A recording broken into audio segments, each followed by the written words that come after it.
नमस्कार, जय हिंद। स्वागत है आपका हमारे इस दूसरे एपिसोड में। पहले एपिसोड में हमने आपको कैलाश पर्वत के बारे में कुछ इंट्रोडक्शन दिया था। इस एपिसोड में हम आपको बताने वाले हैं कुछ ज्योग्राफिकल लोकेशन और हिस्ट्री।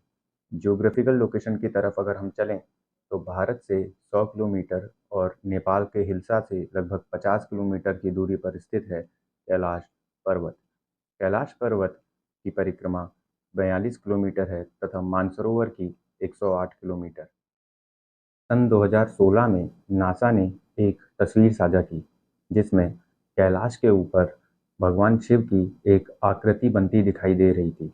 यदि हम कैलाश को स्पिरिचुअल सेंटर भी कहें तो वह कहना भी गलत नहीं होगा। कैलाश की नॉर्थ पोल से दूरी 6,666 किलोमीटर है तो वहीं साउथ पोल से दूरी उसके just double 13,332 kilometre. Kailash, Mansarovar और राक्षस ताल के अलावा यहाँ एक और रहस्यमयी जगह है जिसका नाम है यमद्वार। यमद्वार जिसे गेटवे ऑफ कैलाश परिक्रमा भी कह सकते हैं। यम को तो आप जानते ही होंगे। हिंदू धर्म पुराणों के अनुसार यम को गॉड ऑफ डेथ कहा जाता है और कहा जाता है कि यम ही यहाँ कैलाश पर्वत की रक्षा करते हैं। यमद्वार से निकलने से पहले हमें यम को प्रणाम करना होता है और वहाँ पर गुजरते समय हम पीछे मुड़कर नहीं देख सकते। यह एक तरह का ग्रेटिट्यूड है to show respect toward lord Yama. यदि हम यमद्वार में प्रवेश करने के बाद पीछे मुड़कर देखते हैं तो उसे यम के लिए डिसरेस्पेक्टफुल माना जाता है तथा यह एक बैड लक का साइन भी माना जाता है। इन सब के अलावा कैलाश और उसके आसपास के एरिया से 4 नदियाँ भी निकलती हैं जो हैं इंडस, सतलज, ब्रह्मपुत्र और करनाली रिवर। करनाली रिवर भारत में आने पर घाघरा और अयोध्या के आसपास के एरिए में सरयू के नाम से जानी जाती है। यह तो हुई ज्योग्राफिकल लोकेशन। इसके अलावा हम समझने की कोशिश करते हैं कि और किन किन धर्मों में कैलाश मानसरोवर को पवित्र माना जाता है। मुख्य रूप से 4 धर्मों में कैलाश मानसरोवर को पूजा जाता है जिनमें है हिंदुज़म, जैनिज़्म, बुद्धिज़्म और बोंग रिलीजन। हिंदुज़्म के ही त्रेता युग में रामायण के उत्तरकांड में भी कैलाश मानसरोवर का जिक्र है। रावण, जो शिव जी का बहुत बड़ा भक्त था, एक बार जब वो शिव जी को अपने साथ लंका ले जाना चाहता था तो भगवान शिव के मना करने पर उसने शिव जी को कैलाश पर्वत समेत ले जाने की सोची। जब रावण ने कैलाश पर्वत को जड़ से उखाड़ने की कोशिश की तो भगवान शिव ने धीरे से अपना अंगूठा कैलाश पर्वत पर दबा दिया जिससे रावण की सभी उंगलियां कैलाश पर्वत के नीचे आ गई। उसके बाद रावण ने दर्द और भक्ति में एक स्रोत की रचना की जिससे शिव तांडव स्तोत्रम भी कहा जाता है और आज वह इंटरनेट पर छाया हुआ है। कैलाश का जिक्र महाभारत में भी मिलता है। महाभारत में कैलाश पर स्वर्ग का द्वार बताया गया है। आपको पता होगा 5 पांडवों में से सिर्फ एक ही पांडव थे जो स्वर्ग तक पहुंचे थे। बाकी सभी पांडव कैलाश पर चढ़ाई करते समय रास्ते पर ही मृत्यु को प्राप्त हो गए। एक युधिष्ठिर ही थे जो कैलाश की पूरी परिक्रमा करके कैलाश के ऊपर सीधे स्वर्गलोक तक पहुंचे। हिंदुज़म के बाद जैनिज़्म में अगर हम बात करें तो जैन स्क्रिप्चर में बताया गया है कि जैन धर्म के प्रथम तीर्थंकर ऋषभदेव महाराज ने यहीं पर मोक्ष की प्राप्ति की थी तथा इनके 24वें तीर्थंकर भगवान महावीर ने ही तपस्या यहाँ पर ही की थी। हिंदुज़म और जैनिज़्म के बाद अगर हम बौद्ध धर्म की तरफ चलें तो इनके एक बौद्धा थे जिनका नाम था ककरा संवरा। बताया जाता है कि इन्होंने कैलाश पर्वत के पास ही तपस्या की थी जिन्हें बाद में डेमचोक के नाम से जाना गया। बौद्ध धर्म में ही एक कहानी उभर कर आती है। बौद्ध धर्म के अनुसार यह बताया गया है कि उनके एक तांत्रिक मिलारेपा ने कैलाश की परिक्रमा की थी। हालांकि इसका कोई सटीक एविडेंस नहीं है लेकिन फिर भी कुछ बुद्धिस्ट स्क्रिप्चर इस बात का दावा करते हैं। इसके पीछे एक छोटी सी कहानी है।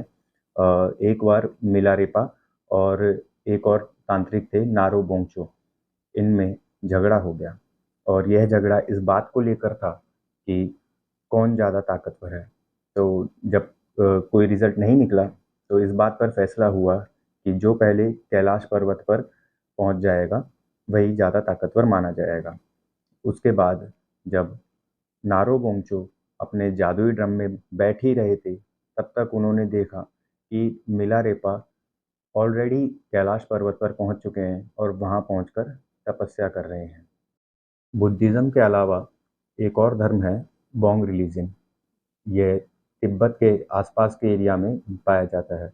यह कुछ कुछ बौद्ध धर्म के जैसा ही है। इस रिलीजन में भी कैलाश को पवित्र माना गया है तथा पूरे दुनिया का अक्ष कैलाश को बताया गया है। इस धर्म ग्रंथों में कैलाश को स्वास्तिक के नाम से जाना जाता है और सेंटर ऑफ अर्थ भी इसे बोला जाता है। कैलाश के बाद अगर हम मानसरोवर और राक्षस ताल को समझने की कोशिश करें या फिर उसकी हिस्ट्री के बारे में बात करें तो मानसरोवर की रचना ब्रह्मा जी ने की थी। ब्रह्मा जी ने अपनी मानसिक कल्पना से मानसरोवर की रचना की। क्योंकि वह उन्होंने अपने मन से रचना की थी, इसी वजह से उस जगह का नाम मानसरोवर पड़ गया। मानसरोवर का जल एकदम मीठा और ठंडा है, तो वहीं राक्षस ताल का पानी एकदम काला और खारा है। मानसरोवर के आसपास आपको इतना कुछ ज़्यादा जीवन नहीं दिखेगा। जीवन क्या, वहाँ पर थोड़ा सा ऑक्सीजन कम है तो पेड़ पौधे इतना कुछ नहीं मिलेगा।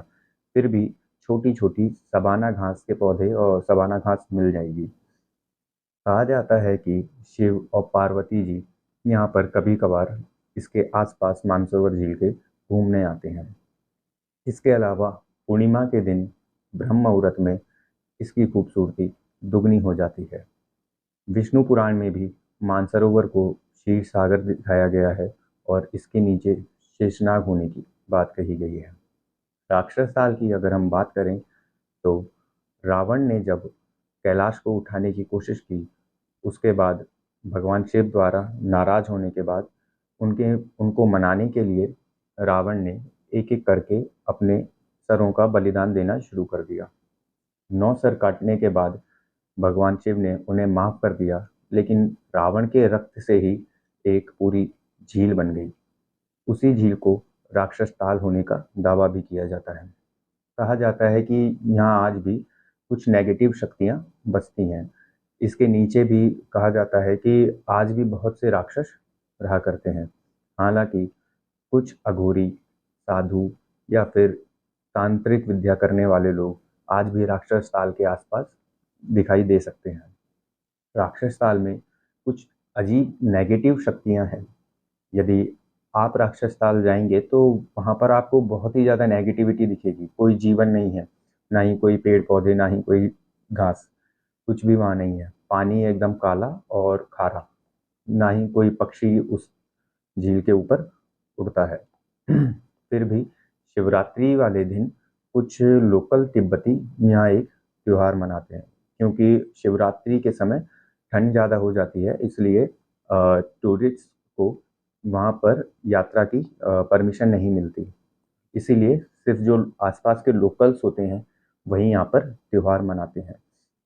ये तो हुई हिस्ट्री की बात धर्म ग्रंथों के हिसाब से। अब साइंस के हिसाब से भी कुछ बात करें तो 1999 में, जैसा मैंने आपको बताया था, एर्नस्ट मुलसेव जो कि रशिया से थे, वो यहाँ आए थे और उन्होंने कैलाश को मैन मेड पिरामिड भी बताया था। उसके अलावा एर्नस्ट मुलसेव ने यह भी कहा था कि कैलाश एक पिरामिड नहीं है, बल्कि यहाँ पर बहुत सारे छोटे छोटे पिरामिड हैं जिनसे मिलकर कैलाश पर्वत बना है। उससे भी पहले एक और साइंटिस्ट थे जिनका नाम था निकोलस रोरिक। निकोलस रोरिक ने कैलाश पर खोज करने के बाद एक किताब लिखी। उस किताब का नाम था पाथ टू कैलाश।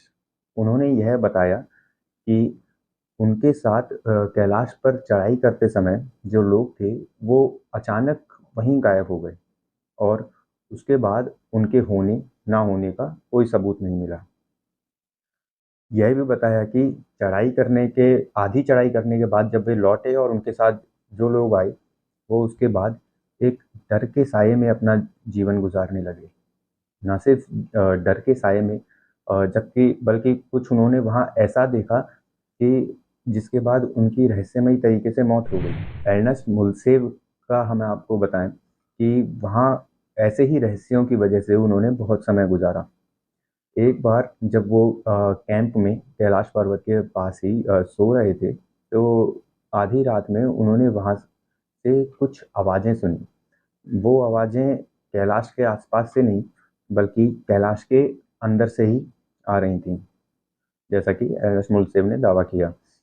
तो क्या ये वही आवाज़ें थीं जैसा कि आपको पता है कि चाइना और बौद्ध धर्म के अनुयायी उस एक नगर की खोज कर रहे हैं और अर्नेस्ट मुल्सेव ने भी यही कहा था कि वहाँ ऐसी आवाज़ें आ रही थीं कैलाश के अंदर से जैसे उसके अंदर कोई नगर बस रहा हो। इसी नगर की खोज में चाइना और बौद्ध धर्म के अनुयायी आज तक लगे हुए हैं।